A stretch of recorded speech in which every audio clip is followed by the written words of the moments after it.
दुनिया में सबसे बड़ा दिल के मुफ्त इलाज का नेटवर्क बन चुका है और हमने ये साबित कर दिया है कि पाकिस्तान के पब्लिक सेक्टर में ये सलाहियत है कि हम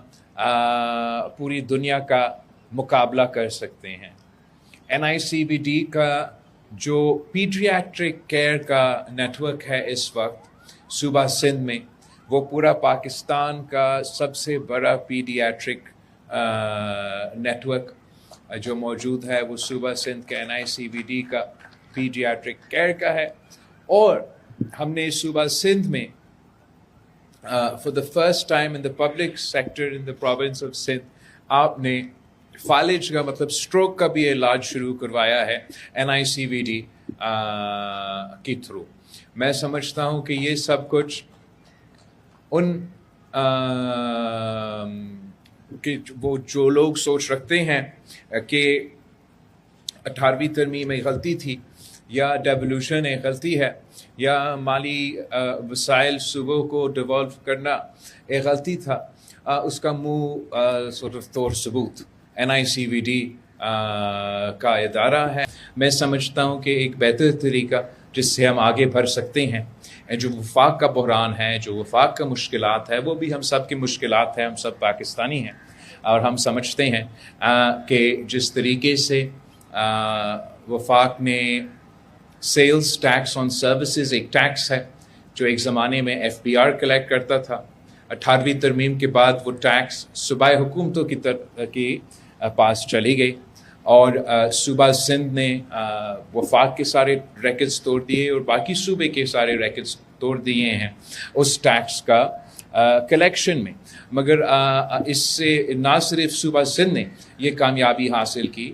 FBR का जो अपना रिकॉर्ड्स है कि जब उनके पास सेल्स टैक्स ऑन सर्विसेज की रिस्पॉन्सिबिलिटी मौजूद था, वो रिकॉर्ड ना सिर्फ सूबा सिंध तोड़ चुका है, ना सिर्फ सूबा बलूचिस्तान ने अपना टैक्सेस कलेक्ट करने के बाद वफाक का FBR का रिकॉर्ड तोड़ चुका है, मगर दोनों सूबे बलूचिस्तान और खैबर पख्तूनख्वा ने भी FBR का रिकॉर्ड इस टैक्स की कलेक्शन में तोड़ चुके हैं। तो मैं समझता हूँ कि मज़ीद टैक्सेस भी है,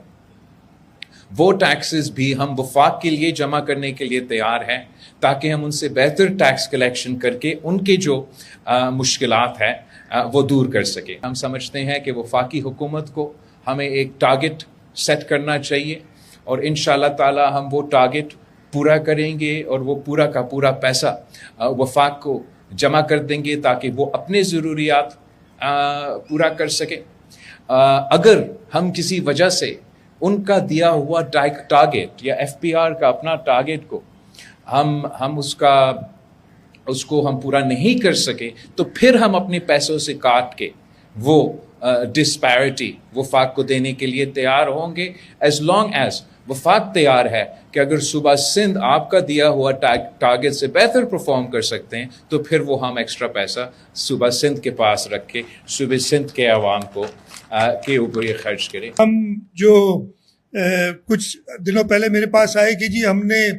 इमरजेंसी टावर बनाना है इमरजेंसी उसके लिए,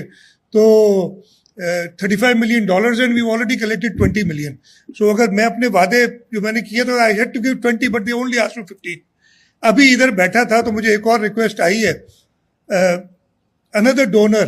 is going to do a medical tower at NICH, $17 million की कॉस्ट है और उन्होंने मुझे अभी कहा है कि जी $10 million हम रेज कर चुके हैं। I'll tell you the name of the donor, Faisal ईदी, $10 million कमिट कर चुके हैं, का $7 million और तो मैंने इधर बैठे बैठे कहा है कि जी I take it to the cabinet and इंशाल्लाह वील गेट इट डन। इसलिए कि मैं बहुत ज्यादा बोल सकता था, ये अस्पताल just to give you the quantum 2000 bed का था, ये तीनों अस्पताल मिला के आज से 10 साल 12 साल पहले, ये डबल हो गया है, 4000 बेड का हो गए and bye 2028 it is going to be 5,000 beds. These three hospitals combined. To give you an idea, the largest hospital in the US is 2,800 beds. The largest hospital in the United Kingdom is 2200 beds. और कराची आपके शहर में ये 5000 bed का इंशाल्लाह 2 साल में hospital आएगा। कल मैं इस्लामाबाद था, चारों सूबों के लोग थे, फेडरेशन के लोग भी थे। एक मीटिंग में, एक नाम नहीं लेना चाहूँगा जिस सूबे के थे, उन्होंने कहा कि हमारी बदकिस्मती है कि हमारे पास वो इंफ्रास्ट्रक्चर नहीं और लोग हमें छोड़ छोड़ के सिंध की तरफ और कराची जा रहे हैं। तो कराची में वो इंफ्रास्ट्रक्चर भी है, यस देयर आर प्रॉब्लम्स, बहुत ज़्यादा प्रॉब्लम्स है, लेकिन पूरी पाकिस्तान से लोग छोड़ के कराची आते हैं। यहाँ पे अपॉर्चुनिटी ज़्यादा है। हम सब ने मिलकर उस अपॉर्चुनिटी को और ज़्यादा करना है, और ताकि लोग इधर आके पूरे पाकिस्तान से लोग आएँ और कराची के अंदर जो कंट्रीब्यूट करता है पाकिस्तान के लिए, और इसमें हमारा ज़रूर फ़र्ज़ है कोई इंफ्रास्ट्रक्चर को बेहतर करें, और इंशाल्लाह हम करेंगे। मैं